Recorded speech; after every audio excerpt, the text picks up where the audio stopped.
Analyst Rebeccah Heinrichs is here with now in New York City. Do you think, I'm going to ask you the same question that I have to ask everybody. Do you think we can get a deal without military force? And the answer is? I don't think so. Thank you very much. A clean-cut answer. Why not? Well, because the supreme leader is 86 years old, and he's the only person in Iran who can make a decision about the Iranian regime's nuclear program. And he is not going to give that up, give up its ballistic missile program, stop funding these terrorist groups throughout the region. These are all demands that Secretary Rubio continues to make on the regime. So it's not just about the nuclear program, it's the ballistic missile program, it's the rest of the bad behavior in the regime, and there's no indication the supreme leader is willing to do that. Have you any idea what form a military attack could take? I mean, like, for example, knocking out the ballistic missile factory. I'm sure we know where it is. Or knocking off the head of the Revolutionary Guards. I'm sure we know where he is. Could we do something like that? We could. And I think for our viewers, it's really important to keep in mind why this is a moment of opportunity. It's because the Iran regime is so weak. It's the weakest it's been probably since its inception, since the late 70s, early 80s. And that's because of the United States' leadership with Israel taking out their military capabilities, degraded Iran's missile force by half. So they still have about half of it left. And of course, significantly degraded the nuclear program. So a military option could conceivably, Stuart, I think it'll be primarily from the air and the sea. There's not significant American ground forces in the region. No. So it would be an attack from the air primarily, and you can take out their missile program and IRGC, that's the religious leaders, paramilitary group.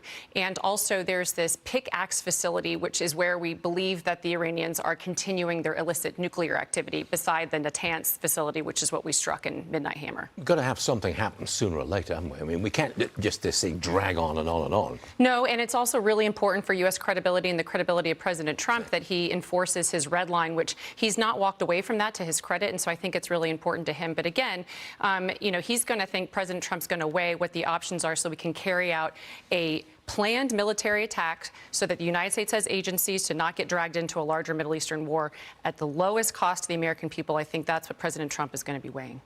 The administration has launched an investigation after Cuba's Coast Guard killed 4 people aboard a U.S. registered boat. These people were heavily armed. They were Cuban nationals. They were less than a mile from Cuba's coast. Tell me, what's going on here? Well, we don't know. And if you listen to every U.S. official, the first thing that he says is, all of the information we have so far in the public domain is from the Cuban government. True. So we want to do our own homework, do an investigation. As you pointed out, Stuart, these are reportedly Cuban nationals. According to the Cuban government, they were the ones that fired on first. There have been some skirmishes between U.S. flagships and the Cuban government in the past, but not like this. Not where people are killed, not with open fire. And in those particular cases, there was some human smuggling or drug smuggling done. We have no idea what was going on here. And of course, the larger context is the United States' extreme pressure campaign around Cuba. The Cuban government's very upset about that. And so we got to know from our own information what the Cuban government was just involved in. We should find out soon, I think. One last one, a quick one. A new study shows that China's military purge is taking a toll on the army's capabilities.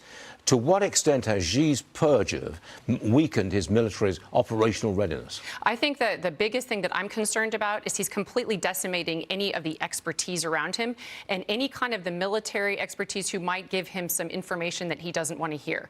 So when you have a regime leader like Xi Jinping consolidating power, he claims that he's doing an anti-corruption campaign. I would suspect it's more trying to find people directly loyal to him. That's very dangerous for the United States. The last time we saw purges like this was Mao Zedong. And Xi Jinping's purges have been more numerous than even Mao Zedong's. Good heavens. All right. Rebeccah, thank you very much for joining us. We appreciate it. Good to be here. Thank you. Officials from the